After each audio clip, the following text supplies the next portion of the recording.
정치권 주요 이슈들 여야의 시각에서 짚어보는 정치 좀 아는 누나들, 최민희 전 의원, 진수희 전 의원 두 분 어서 오세요. 안녕하세요. 네, 우리 정치권의 지금 핵심 주요 이슈는 선거법하고 공수처법인데 그건 뭐 이 두 분 토의하신다고 해법 나오는 것도 아니고 맨 뒤로 좀 돌리고요. 우선 좀 몇 가지 뭐 좀 최근에 나온 이슈들, 법무부가 검찰개혁 방안의 하나로 공보준칙을 새롭게 제정하는데 거기 보면 뭐 피의사실 공표 금지 등등에다가 뭐 공개 소환 금지 뭐 이런 것들이 있는데 새롭게 등장한 게 오보를 한 기자는 검찰청 출입을 제한한다.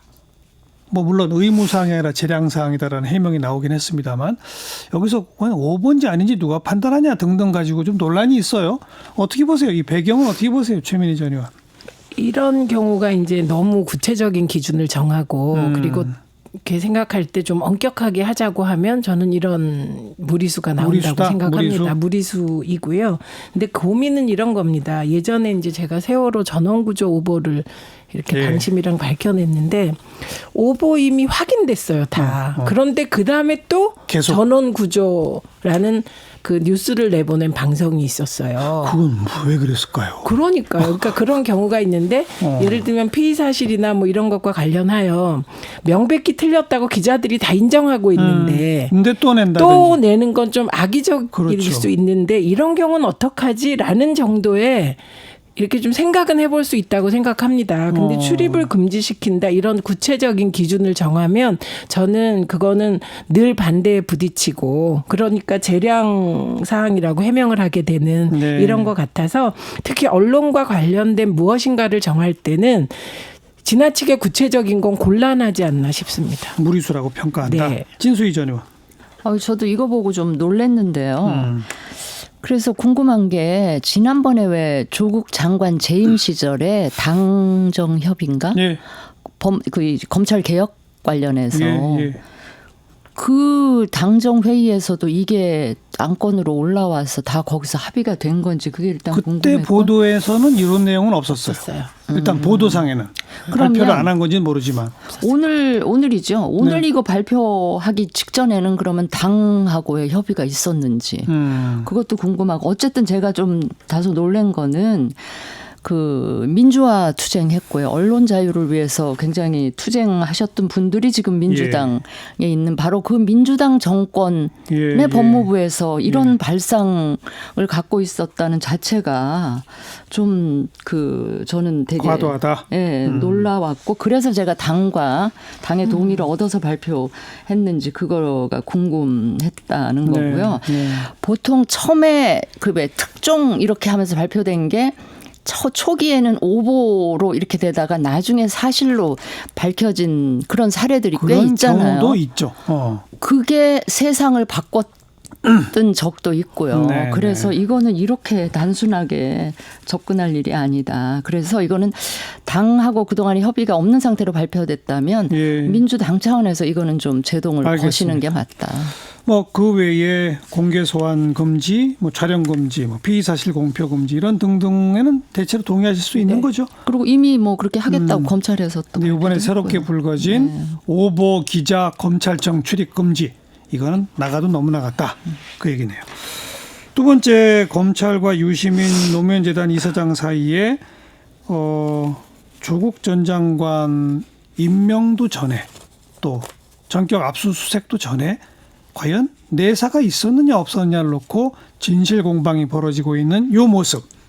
요건 어떻게 보고 계세요? 이거는 진수희 전 의원이 먼저. 저는 그 유시민 이사장도 방송에서 그렇게 이야기를 하시더라고요.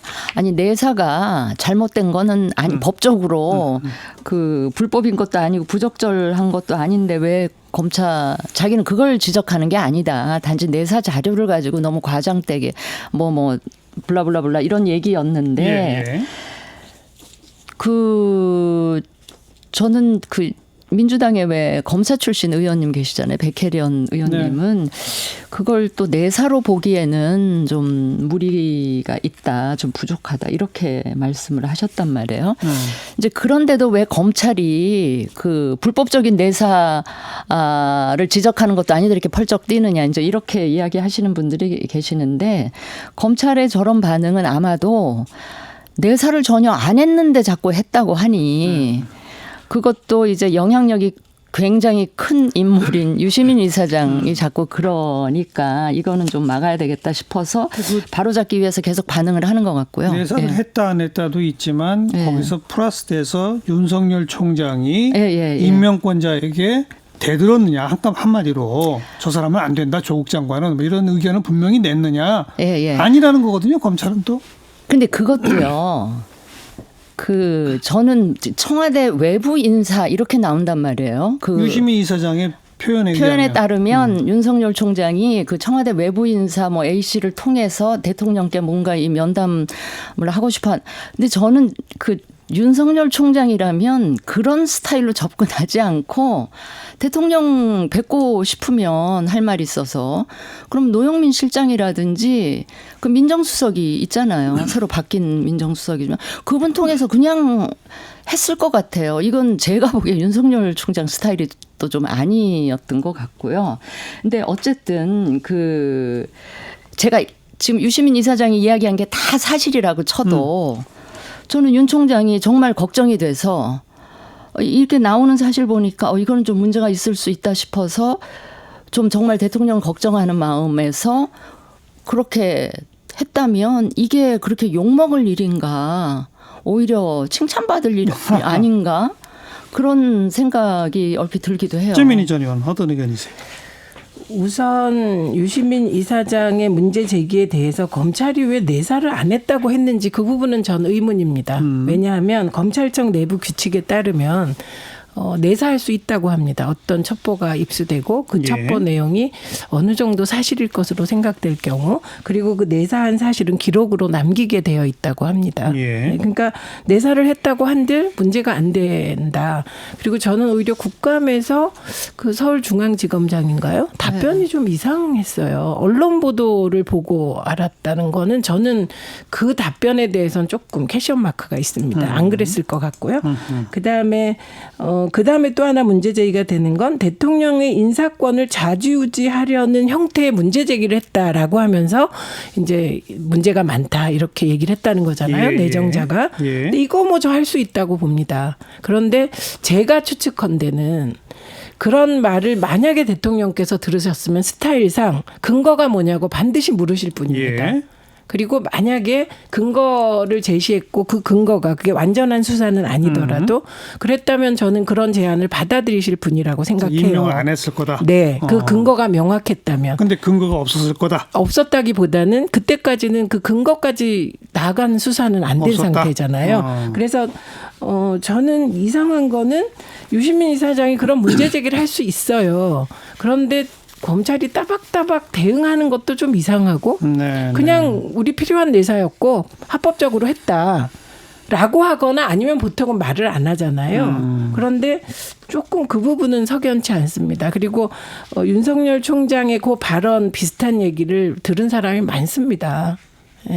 그런 얘기를 유시민 이사장이 얘기한. 유시민 이사장의 주장에 따르더라도 그 얘기가 여러 곳에 널리 퍼졌다. 뭐 그런 얘기죠. 네, 그러니까 막 이게 모두가 아는 건 아니지만 이 일에 여권 주변에서는 그래서 그런 얘기가 많이 돌았고 그렇다면 그런 판단을 하는 근거가 있었을 거잖아요. 그런데 그 근거는 뭐냐? 이제 요 문제에 대한 판단인 것 같습니다. 그래서 저는 이게 싸움처럼 돼가지고 유시민 대 검찰 이런 건 아니고. 근데 유시민 이사장이 고발당해 있고. 그 고발은 이제 딴 걸로 된. 그런데 그 과정 중에 검찰의 허위 사실을 검찰이 하지도 않은 허위 사실을 검찰을 공격하느라고 했다. 이게 고발 내용의 하나 아니에요?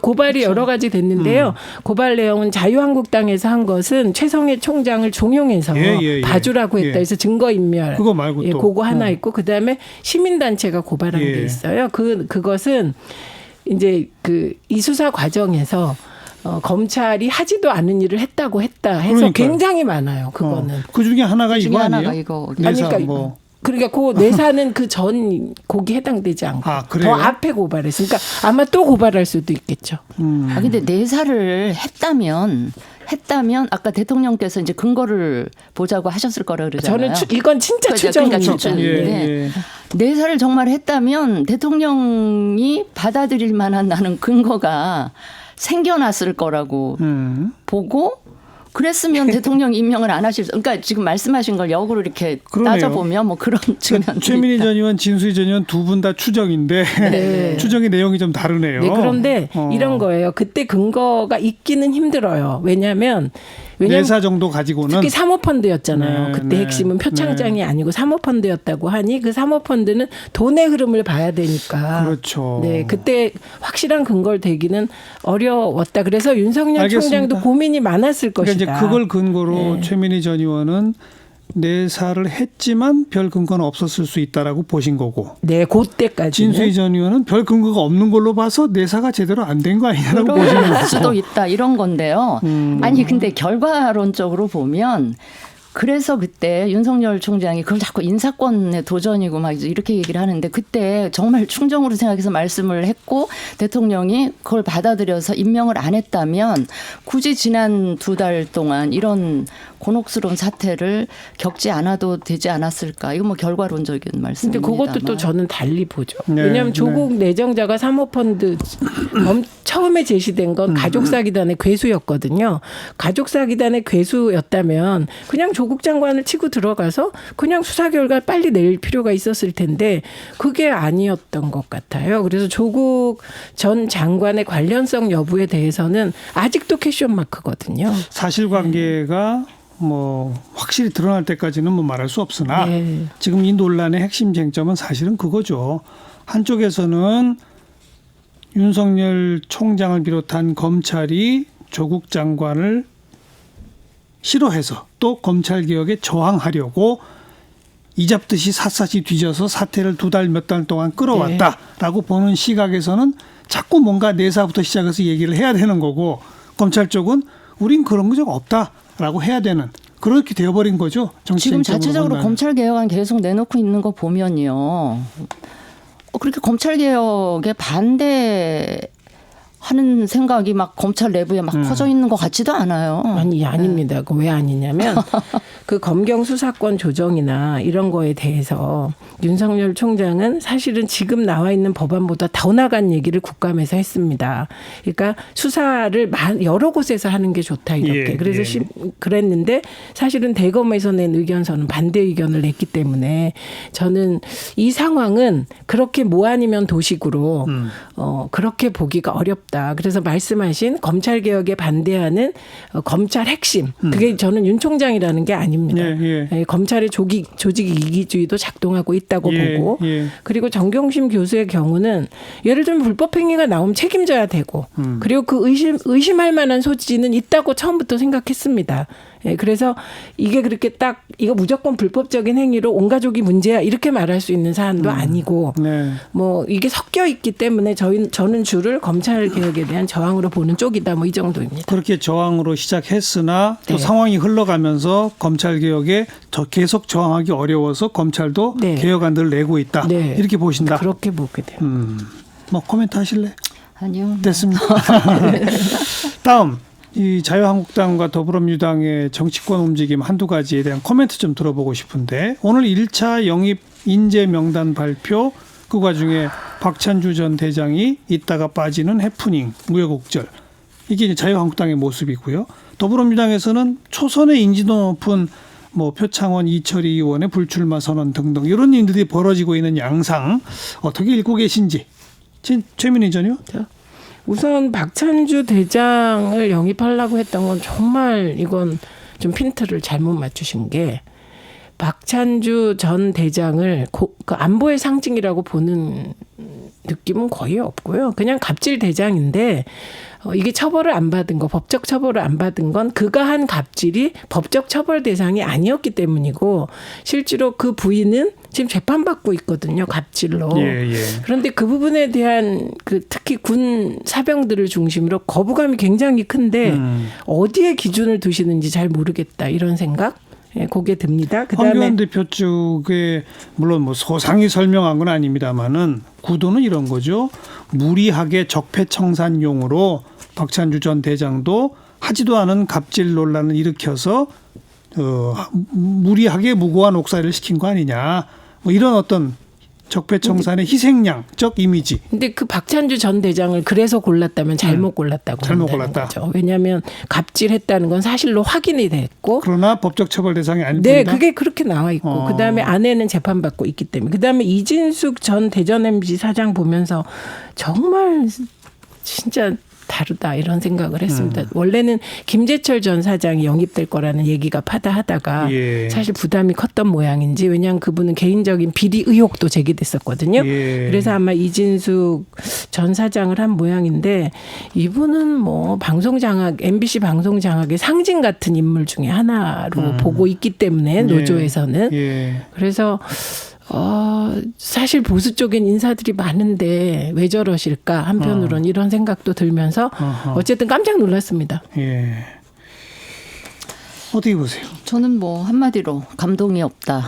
기준이 뭐지? 이런 생각이 들었는데 나름 이렇게 들여다보니까 지금 뭐 최 의원 말씀하신 대로 이 정부 적폐청산의 희생자, 반문 이런 게 기준이었나 뭐 이런 생각은 들어요. 그런데 통상 인재 영입을 하려고 하면 그 정당이 부족한 부분을 보완하기 위해서 혹은 정당이 나아가고자 하는 방향이나 가치 이런 거를 실현해 줄 그런 거를 국민들이 느낄 만한 그런 이미지의 사람들을 영입해야 그게 도움이 될 텐데. 지금 자유한국당이 부족한 게 어디죠?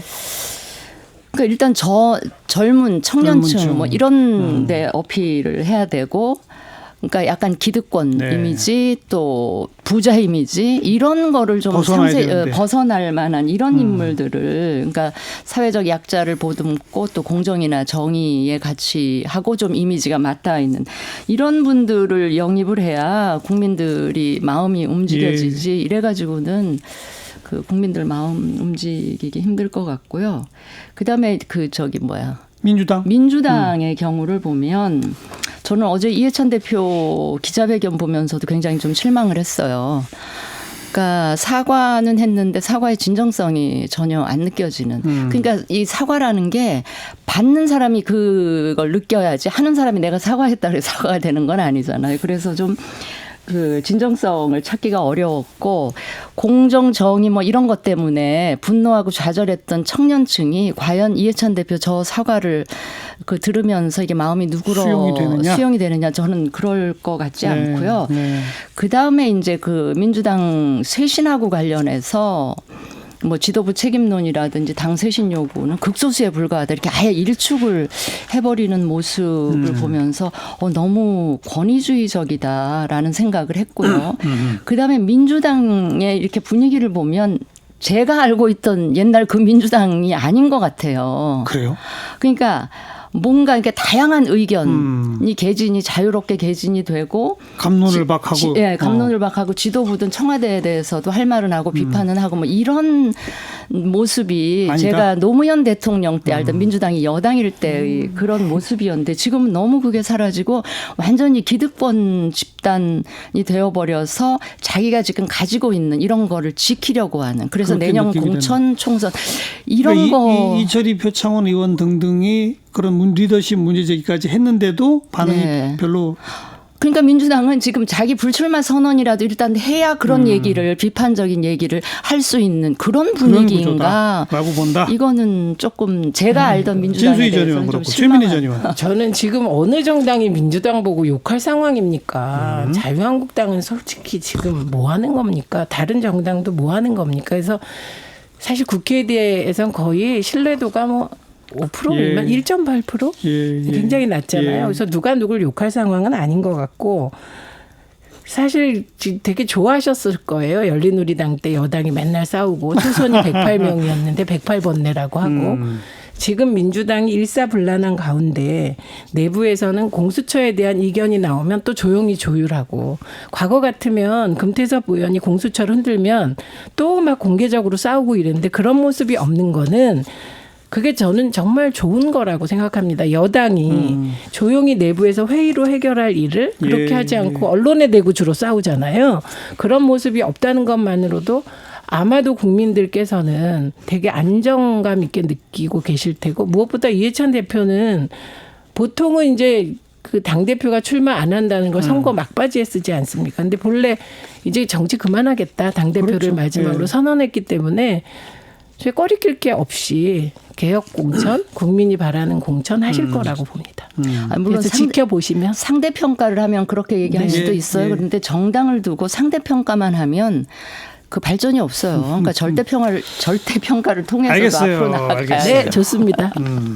여기까지 최민희 전 의원, 진수희 전 의원 두 분 수고하셨어요. 네, 고맙습니다. 감사합니다.